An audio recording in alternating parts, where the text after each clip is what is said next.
안녕하세요. 오늘 AIG 10번째 발표를 맡은 이영준이라고 합니다.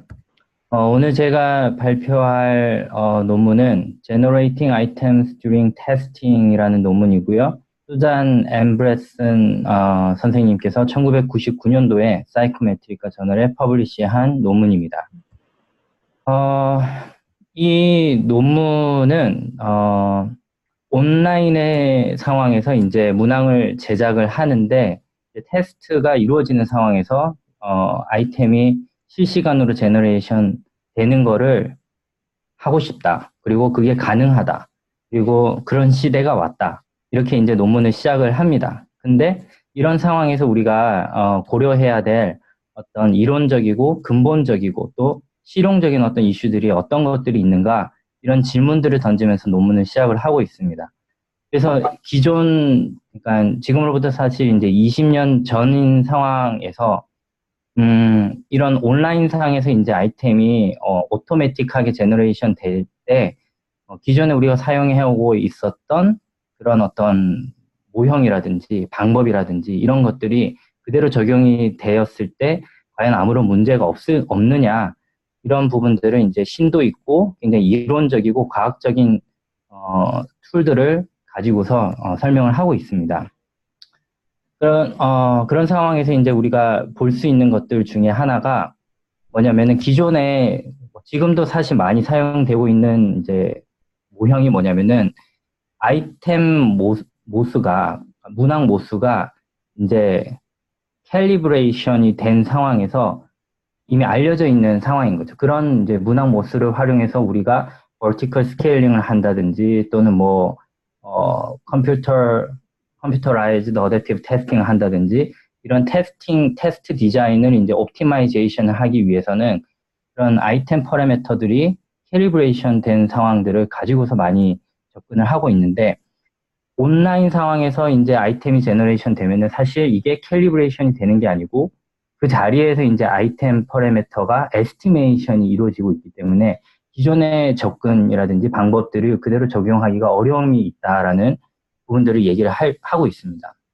그리고 두 번째 이제 챌린지는 기존에 이제 존재하고 있는 IRT 모형을 그대로 적용을 하는 것이 불가능한 부분들이 있다. 그리고 이 아이템 제너레이션 테크닉을 사용하게 되면은 고려해야 되는 어떤 요소들이 분명히 있기 때문에 그런 어떤 디자인 팩터들을 IRT 모형에 어떻게 적용하고 좀 모디파이 할 수 있는지에 대한 물음표를 던지면서 이 논문은 그 물음에 대해서 답을 하려고 하고 있습니다. 세 번째는 그렇다면은 이런 이제 새로운 방식, 오토메이티드 된 아이템 제너레이션 테크닉이 실제 우리가 궁금해하는 또는 뭐 목표로 할 수 있는 이제 능력 점수, 그러니까 뭐 시험자나 학생들의 어빌리티 스코어를 추정하는 데 있어서 정말 안정적인가, 충분히 안정적인가에 대한 부분들은 물음을 던지면서 시뮬레이션 스터디를 통해서 그 물음에 대한 답을 하려고 하고 있습니다.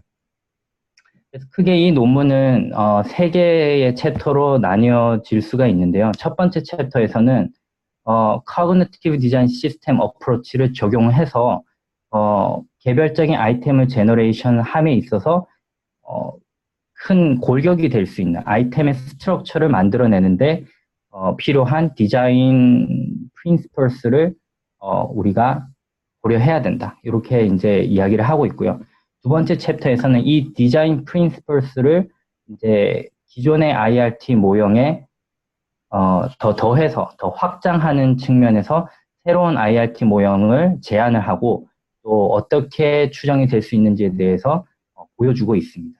그리고 마지막으로는 이제 시뮬레이션 스터디를 통해서 음, 능력 모수를 추정을 하는 데 있어서 이게 이제 캘리브레이션이 된 이제 아이템 모수를 사용하는 것이 아니고 그 자리에서 생성된 문항 모수 추정치를 사용하기 때문에 그 문항 모수 추정치가 가지는 어떤 에러들, uncertainty가 얼만큼 이제 person ability estimate에 영향을 미치는지를 이제 보여줌으로써 이 이제 논문이 이제 제안을 하고 있는 새로운 IRT 모형이 가지는 어떤 feasibility를 확인해주고 있습니다. 첫 번째 챕터에서 이제 이 저자는 거트만의 퍼시 티오리를 이용해서 이 문항이 가지는 요소들이 이제 픽스드 엘리먼트랑 이제 베리어블 엘리먼트로 나뉘어질 수 있다. 그 중에서 픽스드 엘리먼트는 이제 아이템의 어떤 폼이나 프레임, 전체적인 골격이나 구조를 이제 일컫는 말이고요. 이제 변화하는 이 요소는 이제 그 안에 포함될 수 있는 숫자나 뭐 양이나 수치 이런 것들은 얼마든지 변화할 수 있다. 그래서 저는 이제 fixed element를 이제 fixed part로 이제 명명을 해봤고 variable element는 random part로 명명을 해봤습니다.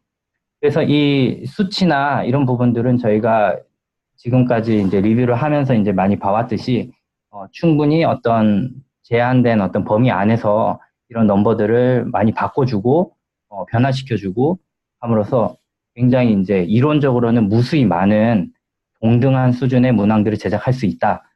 이런 부분들 많이 확인해 왔고 그런 어떤 테크닉이 그냥 생겨난 것이 아니고 이 퍼시 티오리, 거트만의 이 이론에 따라서 이런 문항이 제작되는 이론적인 측면들을 이제 리뷰를 해주고 있습니다.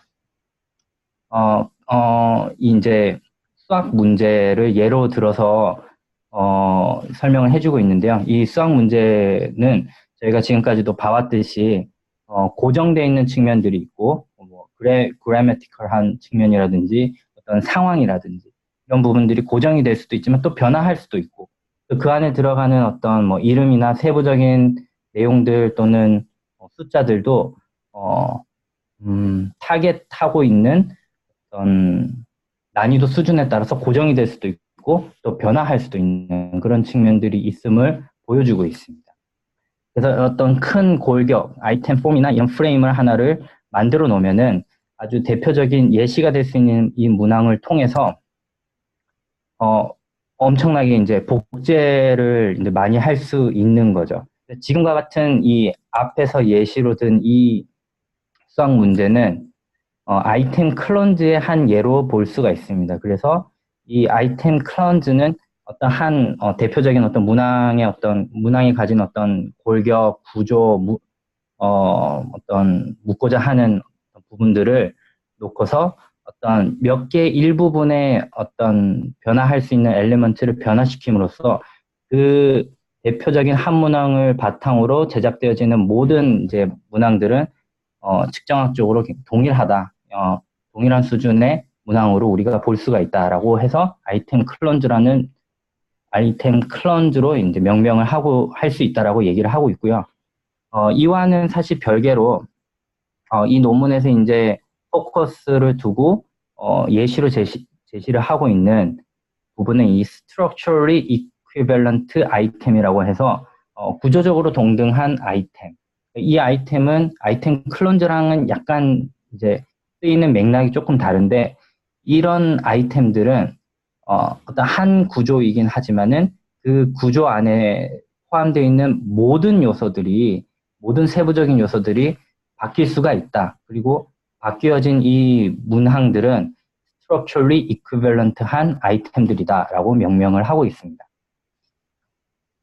이 논문에서 사실 가장 중요한 게 뭐냐라고 하면은 문항이 제작되어지는 원리나 원칙이나 이론은 이 cognitive design 시스템을 바탕으로 이루어지고 있다라고 이야기를 하고 있습니다.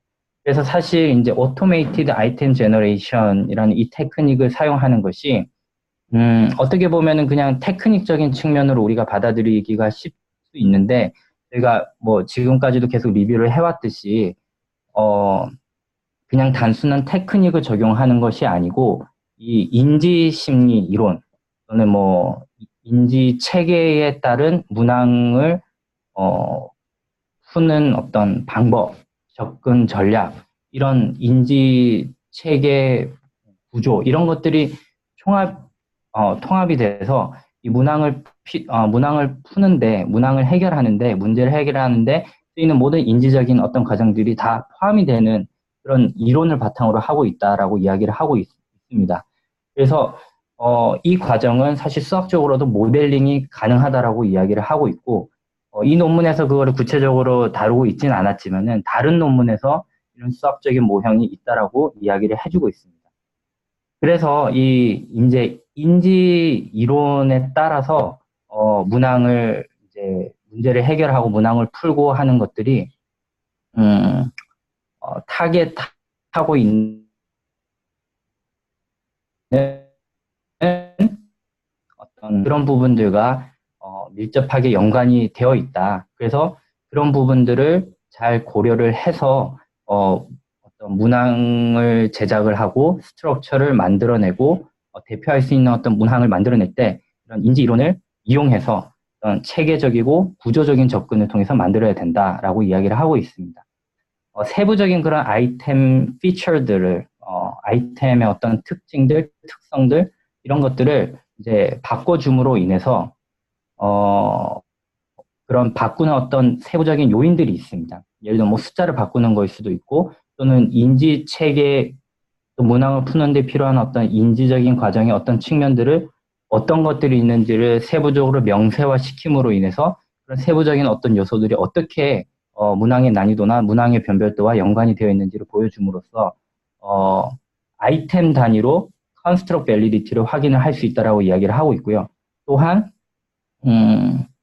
그런 인지적인 과정과 또 문제를 푸는데 필요한 어떤 지식과 전략들이 총합적으로 이제 모여서 진짜 이 아이템들이 측정하고자 하는 구인이 뭔지에 대해서 아이템 단위로 구인 타당도를 보일 수가 있다라고 이야기를 하고 있습니다. 이런 이제 인지 체계에 따른 접근, 제가 이렇게 뭐 대충 사실 번역을 했지만 인지 체계에 따른 접근이 가지는 어떤 장점들은 아이템 특성들, 뭐 변별도라든지 난이도라든지 이런 것들이 이 Cognitive Design 시스템 안에서 문항이 제작이 되면은 어느 수준의 변별도를 가질 것인지 어느 수준의 어떤 난이도를 가질 것인지가 쉽게 예측이 가능하다는 장점이 있다고 설명을 하고 있습니다. 그리고 어떤 테스트가 가지는 가장 중요한 측면 중에 하나인 Construct Validity에 대한 부분이 문항 단위에서 평가가 가능하다. 그리고 제작된 문항들은 우리가 타겟하고 있는 어떤 난이도 수준이라든지 뭐 커스코어라든지 이런 부분들이 목표로 하고 있는 것에 따라서 아이템이 훨씬 더 과학적이고 체계적으로 제작될 수 있다라고 얘기를 하고 있고요.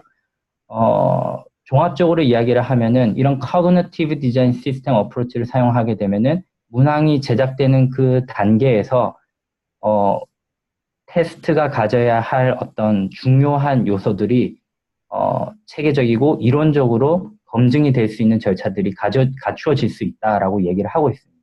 이렇게 강조를 하는 이유는 이런 체계 속에서 문항이 제작이 되어야만 그 문항이 가진 어떤 특성들, 난이도라든지 변별도라든지 이런 부분들이 실제 테스팅이 이루어지는 과정에서 문항이 제작이 되고 있기 때문에 충분히 예측이 가능하고 그래서 시험자가 어떤 응답을 하는 확률도 예측이 가능하고 그래서 그에 따른 어떤 IRT 모형을 적용을 했을 때 추정을 했을 때도 안정적인 어빌리티 스코어가 추정이 가능하다라고 보고 있기 때문에 이 출발선상에서의 어떤 Cognitive Design System 어프로치가 가지는 어떤 이론적인 체계와 과학적인 어떤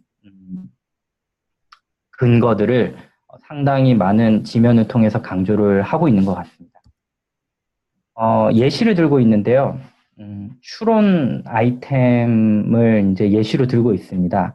Advanced Progressive Matrix 테스트를 예시로 들어서 지능을 측정을 하는 테스트 중에 하나인데 그 중에서도 이 매트릭스를 완성하는 아이템이 이 Automated Item Generation 그 중에서도 그 아이템 제너레이션을 함에 있어서 Cognitive Design System Approach가 활용이 가능하다라는 것을 예시로 이제 보여주고 있습니다. 이 예시적인 테스트 또는 아이템을 이제 해결하는 데 있어서 이 Cognitive Design 시스템에 따르면은 두 가지의 이제 인지적인 과정이 필요하다. 인지적인 뭐 프로세스가 거치어진다라고 이야기를 합니다. 첫 번째는 correspondence finding이라고 해서 연관성을 찾는 것입니다. 그리고 두 번째는 goal management라고 해서 목표를 어떻게 관리를 할 것이냐라는 이 두 가지의 어떤 인지적인 과정을 거치게 되어 있다라고 이야기를 하면서 첫 번째 연관성을 찾는 거는 그 관계성의 종류가 어떤 것인지를 파악을 하는 능력이 필요하다. 이런 능력들을 통해서 correspondence finding을 시험자가 사용을 하게 된다라고 이야기를 하고 있고요. 이 goal management는 이 연관성, 관계성의 숫자가 몇 개인지 그리고 그것을 작업 기억으로 이제 암기를 함으로써 골 매니지를 할 수 있다라고 하면서 이 두 가지 인지 과정을 거치게 된다라고 하면서 이제 이 문항을 예시로 들고 있습니다.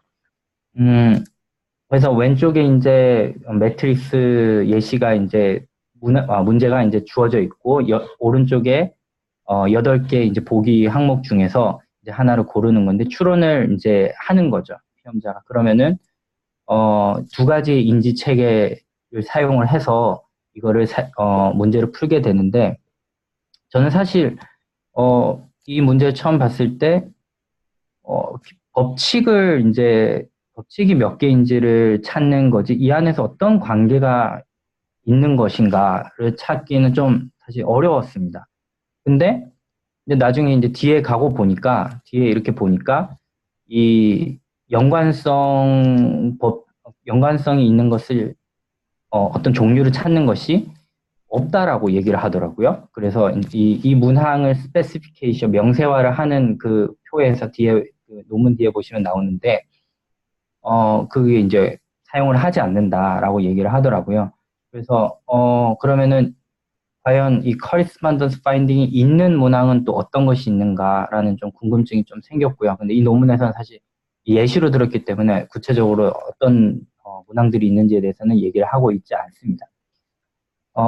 하지만 이 이제 법칙의 숫자를 이제 하나씩 기억을 하는 것이 중요하죠. 그래서 보면은 맨 위에 거를 보면은 X자가 왼쪽에서부터 오른쪽으로 가는데 플랫 왼쪽에서부터 오른쪽으로 갈수록 플랫한 것이 이제 눕혀져 있다가 이제 세워지는 그런 법칙이 하나가 있고 그리고 뭐 세모가 이렇게 대각선으로 있고 뭐 동그라미가 두 개가 있고 이 마름 목골 비슷한 게 세 개가 있으니까 이제 동그라미가 들어가야 되고 이런 법칙 두 번째 법칙이 있고 세 번째는 이 X표자의 굵기가 이제 늘어나는 법칙. 그래서 이 세 가지 법칙을 잘 적용을 하면 이 6번의 도형이 이제 정답이 될 수 있다라고 이제 얘기를 하면서 이 문항을 푸는 데 있어서 다시 한번 이제 강조를 하는 것이 이제 correspondence finding과 goal management라는 두 가지의 cognitive process가 사용이 된다라고 이야기를 합니다.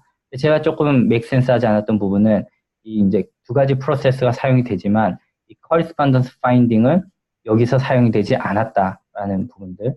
고려가 되긴 하지만은 사용은 하지 않는 그런 문항. 어떻게 보면은 쉬운 문항일 수 있는, 뭐 제가 없음하기는 그렇지만은 저는 아직 잘 이해를 제대로 못했습니다. 이 부분. 그래서 이 커그니티브 모델을 쓰게 되면은 인지 체계적인 접근을 사용을 해서 문항을 제작을 하게 되면 5가지 요소를 다섯 가지 어떤 디자인 features, 디자인 팩터들이 고려가 된다. 그래서 두 가지는 제가 방금 설명드렸듯이 그 법칙의 개수와 연관성을 찾는 것, 이 두 가지가 있고, 그 다음에 어떤 도형을 그려내는 방식으로서 오버레이 하는 것, 겹치는 것, 그 두 개의 모형, X자와 겉에 있는 도형을 겹치는 어떤 법칙. 그리고 퓨전은 그 두 개를 이제 합쳐서 이제 하나가 안 보이게 되는, 그러니까 한 개의 오브젝트만 보이게 되는 어떤 방식. 그리고 세 번째는 디스토션 해서 어떤 모형들이 이제 왜곡되고 변형이 되는 방식으로 이렇게 세 가지 이제 법칙 또는 뭐 원칙이 이제 적용이 되면 총 5가지의 어떤 디자인 팩터가 고려돼서 이 각각의 디자인 팩터들이 오버레이가 됐느냐 또는 퓨전이 됐느냐에 따라서 이 문항이 가지는 난이도가 예측이 된다라고 이야기를 하고 있습니다. 그래서 실제 36개의 문항을 바탕으로 각각의 문항이 법칙이 몇 개인지, 연관성이 있는지 없는지, 그리고 도형이 이제 만들어지는 것이 오버레이 한 건지, 퓨전 한 건지, 디스토션 한 건지를 각각 변수별로 코딩을 한 거죠. 이 오버레이만 있으면 1, 나머지는 0, 0 이런 식으로 해서 코딩을 해서 변수를 만들어서 이제 리그레션을 시켰더니 아이템 디피컬티 파라미터에 이제 리그레션을 시켰더니 이제 상당히 프리딕션이 높게 나오더라라는 결과를 보여주고 있습니다. 여기까지 결과는 이제 기존에 존재하고 있는 문항을 바탕으로 그 문항이 가지는 어떤 디자인 피처드, 커그니티브 두 가지 커그니티브 프로세스와 퍼셉추얼한 베리어블 이 5가지 요소들을 가지고서 리그레션을 피팅을 했더니 굉장히 프리딕션이 잘 나오더라. 근데 샘플 사이즈가 굉장히 적기 때문에 그 36개 문항이니까 이 시그니피컨스는 그렇게 좋지 않게 나오더라. 그러니까 시그니피컨트한 수준은 그렇게 높진 않지만은 상관도라든지 표준화된 리그레션 코에피션트는 상당히 높게 나오더라라고 이야기를 하면서 이제 다음으로는 이 어떤 한 개 익sem플러리한 아이템을 바탕으로 실제 아이템을 제너레이션을 어떻게 하는지를 보여주고 있습니다. 그래서 방금 예시로 들었던 앞에 이 문제는, 이 문항은 이 테이블 2에 나와 있는 이 코딩 스킴을 가지고서 또는 스페시피케이션 하는 거를 바탕으로 어떻게 이 문항이 가진 스트럭처가 어떻게 나타내어질 수 있는지를 보여주고 이것을 바탕으로 서로 다른 30개의 아이템 스트럭처를 만들었습니다. 그리고 각각의 스트럭처에서 파생된 5개의 스트럭처리 이퀴밸런트한 아이템이 만들어져서 총 150개의 아이템을 생성을 하게 됩니다. 이 생성된 150개의 아이템은 이제 서로 다른 22개의 이제 도형과 7개의 어떤 세부적인 특징들을 조합을 해서 150개 문항이 만들어졌고, 실제 만들어진 150개 문항을 보니까 140개는 셋업을 했는데 나머지 10개는 모형이 많이 이렇게 찌그러졌다든지 이렇게 제대로 이렇게 구분하기 어려운 그런 문항들도 발견이 되어서 그런 부분들은 다음에 이제 그 제너레이팅 하는 시스템에서 이런 부분들은 제외할 것 또는 뭐 제한을 이렇게 둘 수 있는 것으로 이렇게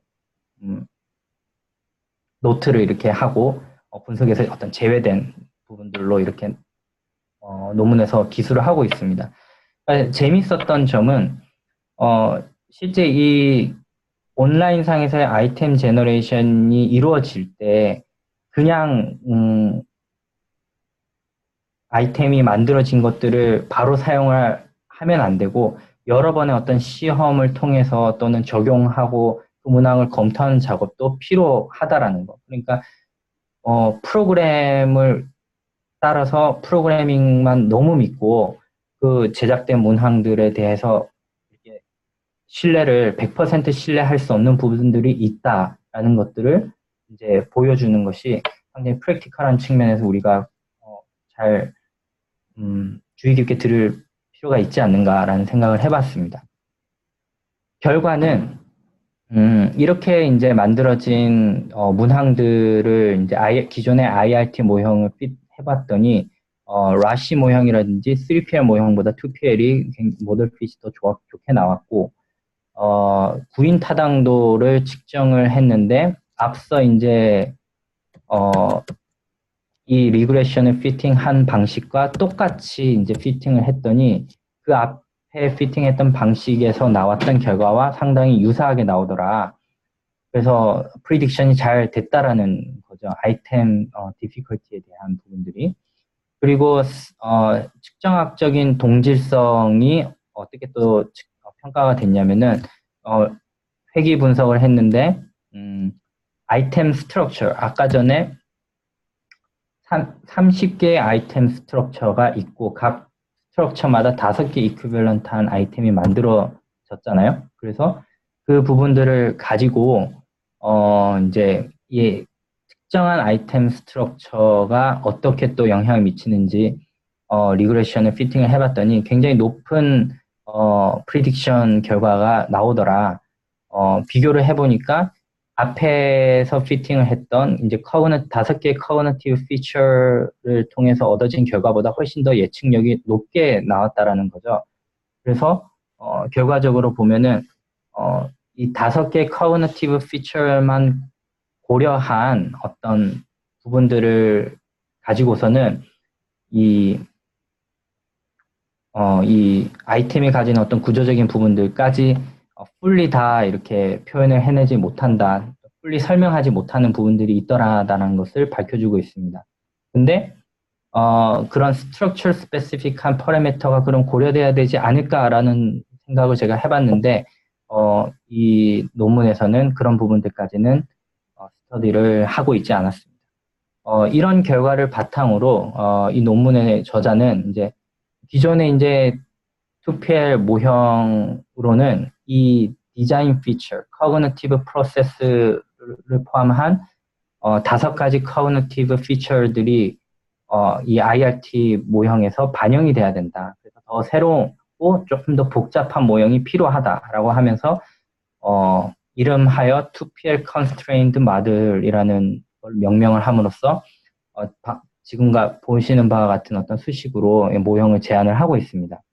사실 이 모형과 상당히 유사한 게 이제 라시 패밀리에서 이제 제안을 하고 있는 LLTM 모형이 있는데 그 모형은 이제 사실 라시 패밀리이기 때문에 아이템 디스크리미네이션에 대한 측면들은 이제 모형에 반영을 하고 있지 않은데 사실 이 논문에서 제안을 하고 있는 모형은 이제 기존의 모형에서 아이템 디스크리미네이션에 대한 부분들에 대해서 디자인 피처가 어떻게 영향을 미치는 부분들까지도 반영을 한 모형이다라고 이해할 수 있겠습니다.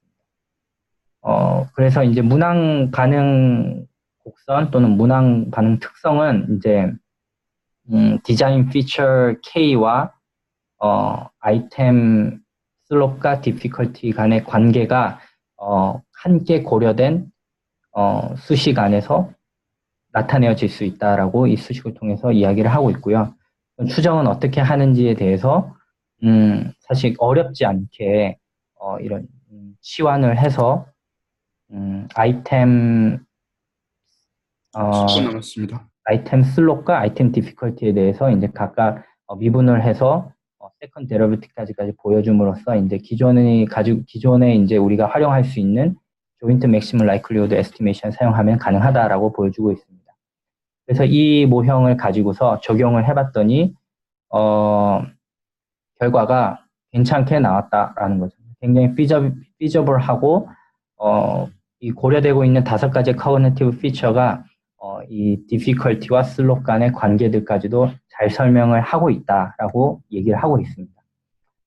마지막으로 이제 이 3번째 챕터에서 이제 아이템이 이제 온라인상에서 테스트가 이루어지는 과정 중에 이제 제작이 되고 있기 때문에 이 추정된 아이템 파라미터의 uncertainty가 이제 ability estimate에 영향을 미칠 수 있다라고 하면서 다음과 같은 이제 수식에서 이 F 세타 P가 아이템 uncertainty고 이것이 이제 normal distribution을 따르는데 여기서 발생하는 어떤 바이어스들이 있고 에러들이 있다. 그래서 그것들이 모형에 반영이 돼야 된다라고 하면서 이제 시뮬레이션 스터디를 보여줬는데 어느 정도의 어떤 바이어스가 발생하고 정확도가 떨어지더라라는 어떤 결과가 나타났습니다.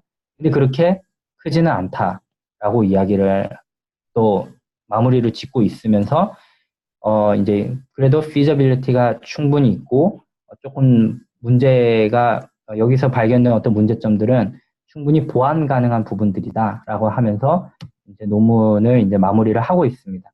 그래서 요약을 하면은 이 논문은 문항이 제작되는데 반영이 되는 어떤 디자인 피처들이 어떻게 문항 난이도와 문항 변별도에 영향을 미치는지, 그리고 실제 미치기 때문에 그런 부분들을 기존의 IRT 모형을 더 확장한 새로운 모형들이 필요하다라고 이야기를 하면서 마더핏도 훨씬 더 좋고 이 모형이 가지는 어떤 피저빌리티도 상당히 괜찮다라고 이야기를 하고 있습니다. 그리고 마지막으로 우리가 관심 있어 하는 이제 어빌리티 에스티메이션이 얼만큼 스테이블하냐, 어느 정도의 바이어스는 발생을 했지만 문항의 개수를 더 늘린다든지 하는 방식으로 하게 되면은 훨씬 더 좋아질 수 있다. 그래서 뭐 여기서 제안을 하고 있지는 않았지만 사실 더 많은 어떤 시뮬레이션 스터디들이 이 모형의 어떤 피저빌리티와 스테빌리티를 확인하는 논문들이 나왔지 않았을까라고 저는 생각을 하지만 보완이 된다면은 여기서 제안을 하고 있는 모형이 상당히 우리가 하고자 하는 오토매틱 아이템 제너레이션 이 테크닉을 좀 더 이론적으로 서포트를 해줄 수 있는 부분들이 있지 않을까라고 생각을 해봤습니다. 마지막으로 이제 이 부분들을 이야기를 하면서 컴퓨터라이즈드 어댑티브 테스팅은 이제 지금까지 사용하고 있는 테크닉은 이제 아이템 퍼라미터가 이제 캘리브레이션 된 상황에서 하지만 그런 것들을 더 극복하고 아이템 퍼라미터가 uncertainty를 가지기는 하지만 충분히 스테이블한 방식들이 보완될 수 있다.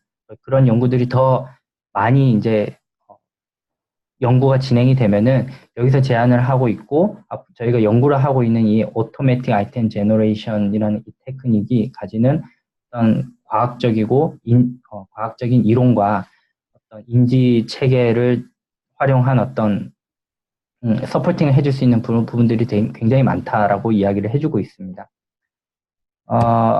마지막으로 이 저자는 2005년 이게 이제 1999년도에 사이코메트릭 소사이어티 학회에서 이제 프레지던셜 어드레스에서 이제 발표를 하면서 나온 부분들을 이제 논문으로 요약해서 발표를 했다라고 밝히고 있는데 2005년이면은 이제 그 non-verbal 아이템에 대해서는 가능하고 2010년이면은 verbal 아이템에 대해서도 가능하고 근데 저희는 지금 2019년에 있는데 지금의 위치는 어디일까라는 생각을 저도 좀 해봤고 사실 이제 리뷰를 하면서 저희가 많은 대화들을 나눴었는데 실제 이게 지금 어디서 이게 이루어지고 있는가. 근데 어느 참여하시는 분께서 말씀해 주셨듯이 테스팅 컴퍼니에서 이런 부분들을 충분히 내부적으로 활용을 하고 있을 수는 있지만 그게 공개적으로 이렇게 밝혀지지 않은 부분들이 있다라고 저희가 디스커션을 한번 나눴던 게 기억이 나는데 그런 것처럼 충분히 이 기술이라든지 이론적인 부분들은 이만큼 발전을 해왔지 않은가라는 생각이 들고 앞으로 이제 테스팅의 모습은 어떻게 될 것인가라는 부분에 대해서도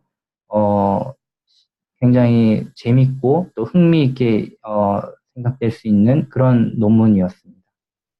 네, 제 발표는 여기까지고요. 시간이 좀 많이 지체됐는데 질문이 있으면 질문을 받도록 하겠습니다.